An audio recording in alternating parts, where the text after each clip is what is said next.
Halo teman-teman semuanya, Assalamualaikum warahmatullahi wabarakatuh. Balik lagi bersama kami, Hasan's Channel. Kali ini kita bakalan sharing-sharing lagi nih terkait seleksi administrasi CPNS 2021. Berhubung penerimaan CPNS-nya tuh bulan Maret, jadi kurang dari 3 bulan lagi kita bakal sama-sama menghadapi seleksi CPNS 2021. Jadi kalian harus punya persiapan sebelum menghadapi perang. Walaupun pada umumnya orang menganggap remeh seleksi administrasi, namun tanpa disadari beberapa orang, bukan beberapa lagi sih, banyak sekali orang yang gugur dalam proses seleksi administrasi ini, teman-teman. Jadi kalian nggak boleh memandang enteng sesuatu sebelum kalian memastikan kalian benar-benar udah tahu apa saja yang wajib kalian punya dan trik-trik, tips-tips apa saja biar kalian bisa lolos seleksi administrasi. Karena seleksi administrasi ini merupakan langkah awal kalian untuk bisa menjejaki jabatan PNS. Nah, kalau kalian udah jadi PNS nih, siap-siap deh mengabdi pada negara, nusa, dan bangsa. Oke, gak usah lama-lama lagi deh. Sebelum kita memulai sharing terkait dengan apa saja yang kalian trik-trik apa saja tips dari Hasan's Channel nih buat teman-teman agar bisa auto lolos seleksi administrasi. Jangan lupa untuk subscribe dulu ya biar nggak ketinggalan info update CPNS dari channel kami. Nah, sebelum admin mulai nih, kita siapin dulu alat tempurnya. Teman-teman boleh sediain kertas dan juga pulpen atau pensil boleh lah, tapi baiknya sih spidol kalau aku mah, biar lebih jelas dan lebih gede kelihatannya. Gunanya apa teman-teman nyiapin ini? Buat nyatet informasi penting yang bakalan aku sampaikan nanti. Jadi hasil menyimaknya itu bisa teman-teman tempelin di meja belajar ataupun di dekat cermin agar menjadi pengingat alarm buat diri sendiri terkait tips-tips yang akan aku beriin nanti nih. Oke, udah siap ya? Kita lanjut nih. Tips yang pertama nih teman-teman. Pastiin teman-teman telah mengunduh dan membaca semua ketentuan yang dipersyaratkan oleh instansi yang teman-teman lamar nih. Persyaratan setiap instansi umumnya diposting pada laman web masing-masing dari instansi. Nah, setiap instansi itu memiliki persyaratan yang berbeda-beda ya, namun berkas yang diunggah itu pada umumnya sama, tapi ada beberapa kriteria tertentu yang dipersyaratkan dan hanya tertuang dalam surat pengumuman lowongan atau lowongan penerimaan seleksi CPNS 2021. Salah satu contohnya itu kualifikasi pendidikan ya. Jadi biasanya banyak orang jatuh di sini. Kualifikasinya S2 pendidikan teknik informatika, tapi karena ijazahnya belum keluar, jadi surat keterangan aja. Karena surat keterangan yang diunggah sementara yang disyaratkan adalah ijazah, jadilah nggak lolos lagi. Dan ada beberapa syarat lainnya yang seperti demikian kasusnya ya teman-teman. Karena beberapa instansi itu bisa membuka formasi sesuai dengan jabatan dan kualifikasi pendidikan teman-teman. Jadi baiknya teman-teman list dulu nih beberapa instansi yang membuka lowongan untuk kualifikasi pendidikan kalian nih. Bisa di list jika ada 3 kementerian atau 3 instansi yang membuka lowongan CPNS, kalian boleh list dan cari tahu lebih lanjut. Bisa buka websitenya. Biasanya di situ dituliskan formasi dan jabatannya apa serta penempatannya di mana. Kalau teman-teman domisilinya ada yang sesuai dengan formasi yang dibuka, baiknya pilih di tempatan domisili aja deh teman-teman. Biar nanti kalau emang insya Allah lulus jadi PNS, teman-teman nggak punya pengeluaran lebih lagi untuk pindah domisili, ngontrak lagi, beli barang-barang baru lagi. Itu sih tips dari aku ya teman-teman. Jadi kembali lagi nih ke tips 1, pastiin teman-teman udah baca semua persyaratannya. Baiknya sih teman-teman print out, lalu teman-teman stabilo apa saja persyaratannya, lalu dicek kembali sebelum teman-teman unggah di website sscnbkn.go.id. Oke, kita lanjut ke tips kedua. Pastikan ini salah tulis nih. Pastiin nama KTP dan nama ijazah teman-teman tuh sesuai, dan juga jangan lupa kualifikasi pendidikan serta akreditasi prodi maupun kampus itu sesuai dengan yang disyaratkan oleh instansi yang teman-teman lamar. Nah, seperti tadi yang kasusnya sudah aku ceritain sebelumnya, jadi ada beberapa orang yang nama KTP dan nama ijazahnya berbeda, jadi polemik juga ya. Jadi teman-teman bisa manfaatkan waktu yang luang ini untuk bisa ke Dukcapil memperbaharui nama KTP-nya. Soalnya kalau nama ijazah sangat sulit, bahkan tidak bisa diubah lagi ya teman-teman. Jadi silahkan diperbaharui nama di KTP disesuaikan dengan nama di ijazah, biar nggak ada lagi problem-problem ke depannya terkait dengan nama identitas yang tidak sesuai antara KTP dan ijazah.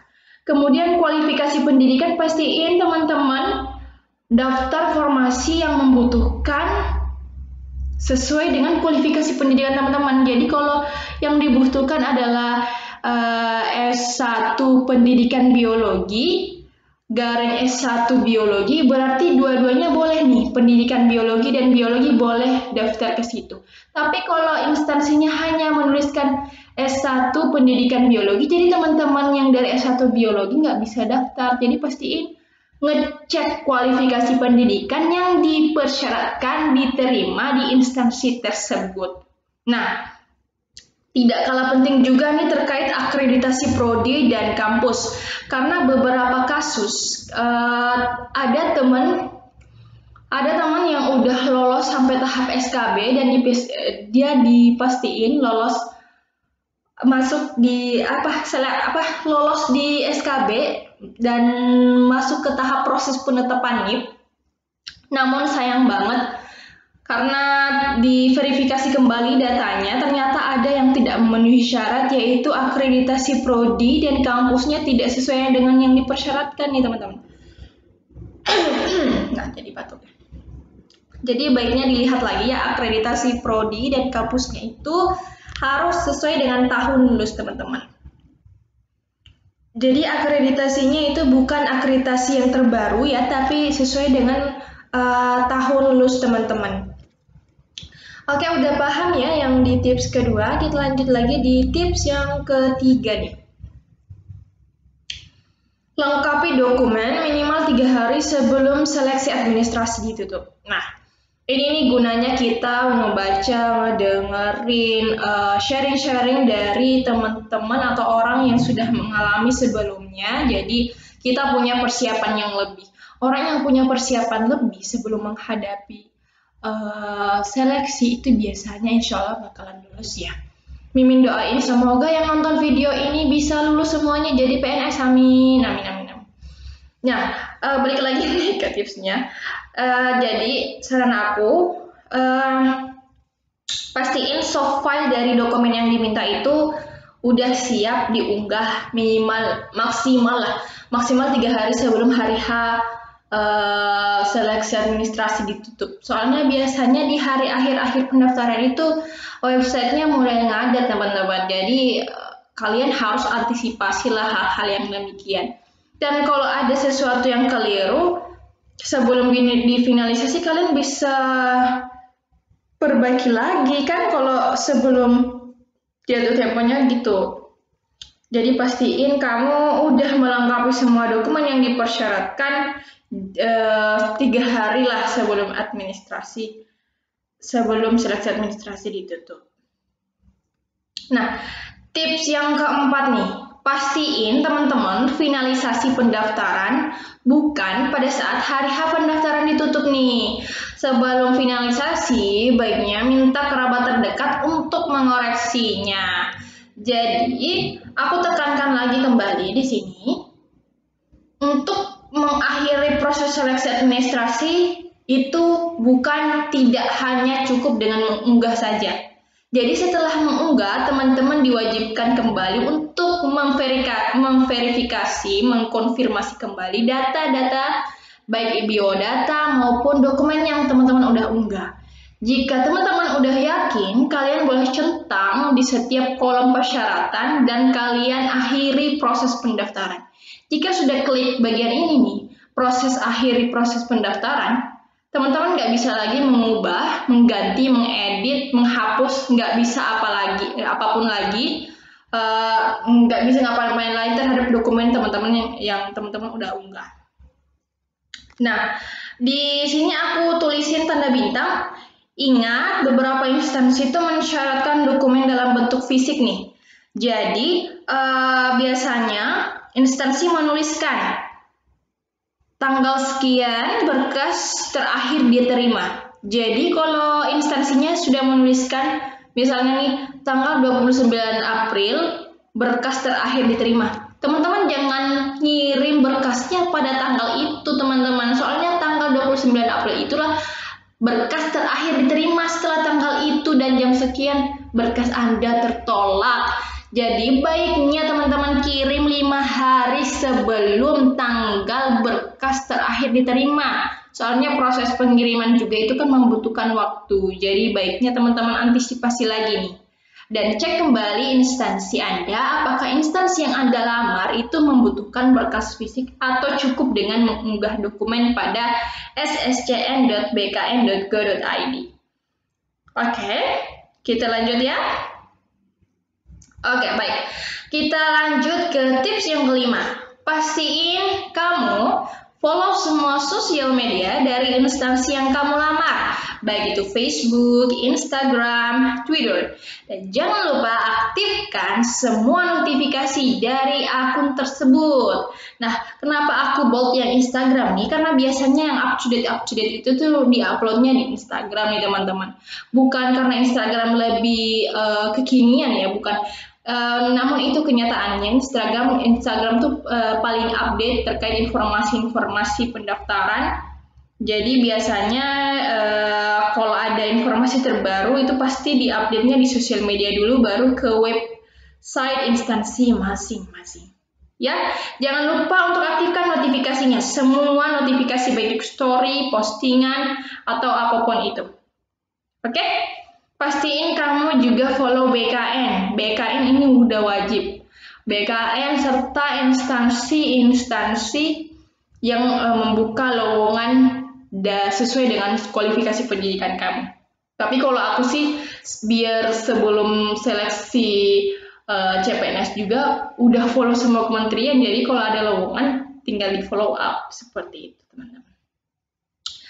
Baik, tips yang keenam nih, untuk beberapa instansi tertentu mensyaratkan tanggal penulisan surat lamaran sesuai dengan tanggal unggah dan finalisasi pendaftaran. Jadi pastikan lagi teman-teman sudah mengecek persyaratannya dengan baik. Oke, seperti contohnya nih Kementerian Agama nih teman-teman. Tahun lalu, pada saat penerimaan CPNS tahun 2019 tuh salah satu persyaratannya tanggal pada surat lamaran harus sesuai dengan tanggal akhir proses pendaftaran atau tanggal finalisasi proses pendaftaran administrasi. Jadi jika tidak sesuai itu sudah dipastikan tidak lolos berkas. Kalaupun lolos berkas pasti ada kendala lagi di akhir-akhir proses seleksi. Jadi pastiin teman-teman, pastiin lagi, Mimin mohon pastiin lagi. Pastiin lagi semua syarat dan ketentuan yang dipersyaratkan oleh instansi yang teman-teman lamar itu sudah dipenuhi. Oke? Sudah dipenuhi. Hal-hal sepele ini aja bisa menjadi penyebab ketidaklulusan. Nauzubillah min dzalik. Semoga teman-teman lulus ya. Jadi tidak henti-hentinya aku ngingetin teman-teman untuk baca baik-baik, baca baik-baik. Dan jangan lupa minta orang lain untuk mengoreksi agar kesalahan-kesalahan sekecil apapun itu bisa terminimalisir. Kenapa harus orang lain? Orang lain ini dalam artian kerabat terdekat ya, bisa suami, adik, kakak, tapi yang tahu dan paham dengan apa yang kita kerjakan saat ini. Sebab orang lain itu lebih tahu kesalahan kita karena orang lain lebih cenderung ingin mencari kesalahan orang lain juga. Seperti itu ya teman-teman. Baik nih, tips yang terakhir. Jangan ragu untuk bertanya jika teman-teman tidak tahu. Jangan sok tahu. Jangan juga bertanya sama orang yang nggak tahu. Nanti sama-sama tersesat kan teman-teman, kasihan. Jadi yang baiknya itu teman-teman tanya langsung ke helpdesk dari instansi terkait yang teman-teman daftar. Nah, jangan lupa juga nih buat berdoa dan selalu minta doa restu dari keluarga dan kerabat Anda. Karena doa dan restu dari mereka itu sangat-sangat berpengaruh. Mari guncangkan langit dengan doa-doa kita dan doa-doa dari kerabat kita. Celah, aku serius nih, gak main-main. Oke, sekian dulu sharing-sharing kita terkait seleksi administrasi CPNS tahun 2021. Mimin doain semoga teman-teman yang nonton video ini diberikan kemudahan, kelancaran, kesuksesan, dan bisa lolos menjadi PNS. Oke ya, amin. Jangan lupa lagi nih, jangan lupa buat subscribe dan nyalakan loncengnya biar gak ketinggalan informasi update terkait CPNS ataupun informasi penting lainnya. Oke, terima kasih ya teman-teman. Semoga ini bermanfaat. Semoga sukses. Wassalamualaikum warahmatullahi wabarakatuh. Bye-bye. Makasih.